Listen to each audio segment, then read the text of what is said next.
झुंझुनू का रुख करेंगे, बड़ी खबर है। बीजेपी प्रदेशाध्यक्ष और प्रदेश प्रभारी दौरे पर रहेंगे झुंझुनू के। मदन राठौड़ और राधा मोहन दास अग्रवाल झुंझुनू पहुंच चुके हैं। उपचुनाव को लेकर थोड़ी ही देर में बैठक की शुरुआत होगी। बीजेपी कार्यालय में पदाधिकारियों की 2 चरणों में बैठक की जानी है। झुंझुनू विधानसभा उपचुनाव को लेकर महामंथन किया जाएगा। तो जगह जगह इस दौरान बीजेपी कार्यकर्ताओं ने उनका स्वागत भी किया है। मेरा यही है कि हमको एकजुट होकर के भारतीय जनता पार्टी को मजबूत देना है। हम संगठन को सुदृढ़ करने के लिए आए हैं, अभी कोई दूसरी राजनीति नहीं करेंगे।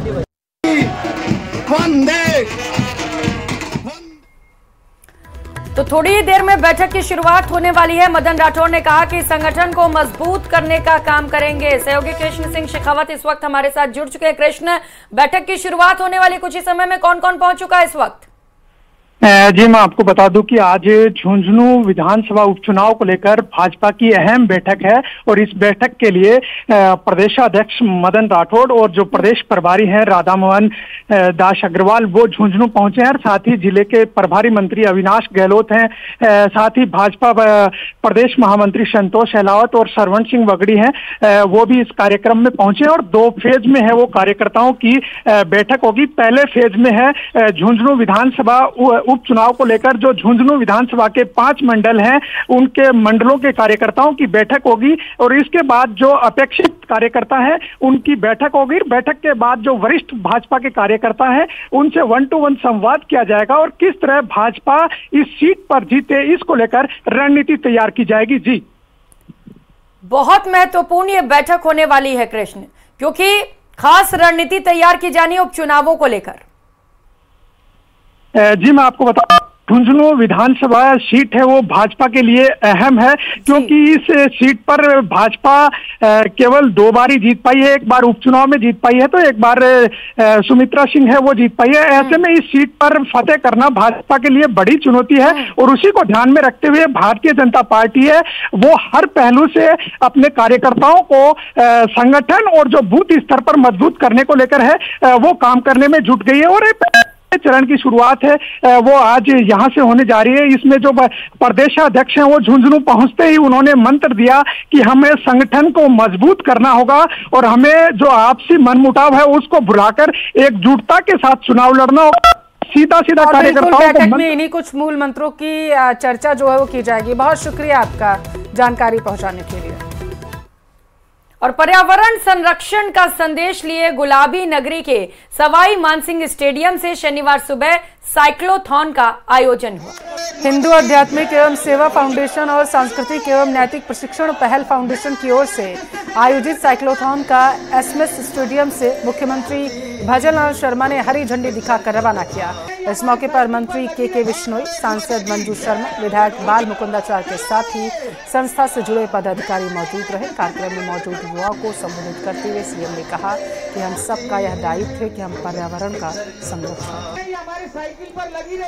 ये संदेश जन जन तक जाना चाहिए आपके माध्यम से, क्योंकि हम देख रहे हैं कि जलवायु परिवर्तन जिस तरह से हो रहा है पर्यावरण के क्षेत्र में, ये बहुत बड़ा संदेश देने का काम है। पर्यावरण तो बचाएंगे लेकिन स्वास्थ्य को भी हम ठीक रख पाएं, इसके लिए इस तरह के कार्यक्रम आयोजित होते हैं। बाड़मेर के नजदीक चंबल के बीहड़ों में स्थित ऐतिहासिक शेरगढ़ किला पुरातत्व विभाग की अनदेखी की वजह से जर्जर होता जा रहा। इस कारण गुरुवार शुक्रवार रात को किले के मुख्य द्वार पर स्थित वॉच टावर भरभरा कर गिर पड़ा। शुक्र है कि इस दौरान यहाँ कोई मौजूद नहीं था, वरना बड़ा हादसा भी हो सकता था। आपको बता दें, वॉच टावर को राजा महाराजाओं के जमाने में बुर्ज कहा जाता था। राजा के सैनिक इस बुर्ज पर बैठकर निगरानी करते थे कि कहीं कोई दुश्मन किले पर हमला तो नहीं करने वाला।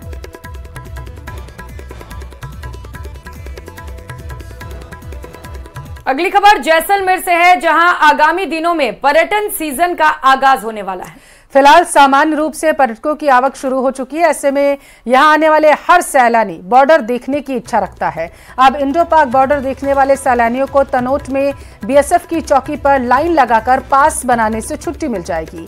बीएसएफ डीआईजी योगेंद्र सिंह राठौर ने बताया है कि इसके लिए ऑनलाइन जाकर के आवेदन किया जा सकता है। ई पास वहां से मिल जाएगा।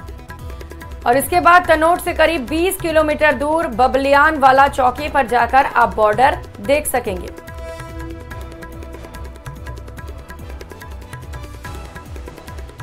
श्री तनोट माता दर्शन ट्रस्ट की ओर से ऑनलाइन दर्शन के लिए सुविधा उपलब्ध कराई गई है और अगर आपको तनोट माता के दर्शन करने हैं तो आप ऑनलाइन बुकिंग करा सकते हैं।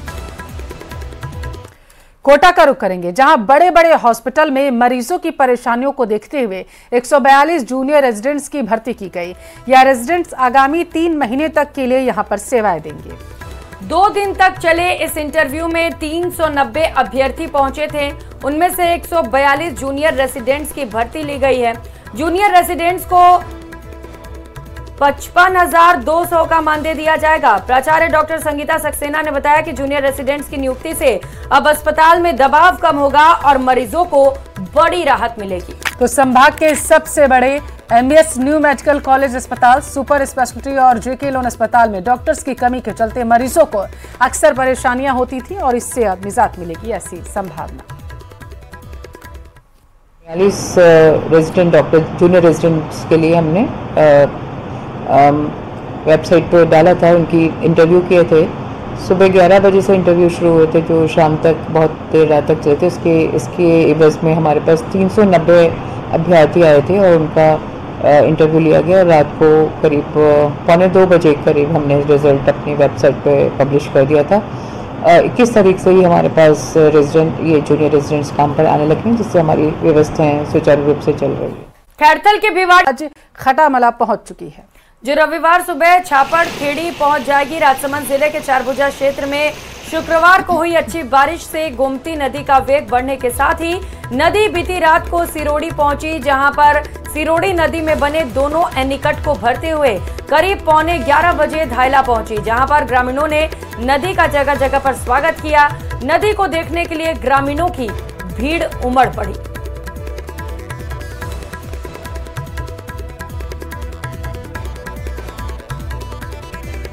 तो वहीं शाहपुरा शहर में सड़क पर घूमने वाले पशुओं का आतंक बढ़ता चला जा रहा है। नगर पालिका प्रशासन की लापरवाही से आए दिन ग्रामीण इनका शिकार हो रहे, लेकिन फिर भी प्रशासन के कान पर जू तक न रेंग रही। शहरवासियों को इन पशुओं के आतंक से निजात दिलाने के लिए नगर पालिका प्रशासन बड़े बड़े दावे और वादे करता है। पालिका की बोर्ड मीटिंग में प्रस्ताव भी लाए जाते हैं, लेकिन वो प्रस्ताव टेंडर जारी करने की प्रक्रिया तक सिर्फ कागजों में ही दफन हो जाते हैं। नगर पालिका प्रशासन द्वारा कार्रवाई के नाम पर सिर्फ और सिर्फ औपचारिकताएं ही की जा रही हैं। शाहपुरा कस्बे में पशुओं की संख्या लगातार बढ़ती चली जा रही है, जिसके चलते कस्बे वासियों का जीना दुभर हो गया है। पालिका प्रशासन की उपेक्षा व अनदेखी के चलते आवारा पशु लोगों के लिए जी का जंजाल बने हुए हैं। मुख्य मार्गों में स्टेट हाईवे पर गोवंश रात के अंधेरे में दिखाई नहीं देता, जिससे आए दिन दुर्घटनाएं के लोग शिकार हो रहे हैं। लोगों ने कई बार नगर पालिका प्रशासन से भी इस संबंध में मांग की है कि इन गोवंश व आवारा पशुओं से निजात दिलाई जाए, लेकिन नगर पालिका प्रशासन इसकी अनदेखी कर रहा है, जिससे आए दिन लोग दुर्घटनाओं के शिकार हो रहे हैं। कोटा के नया गांव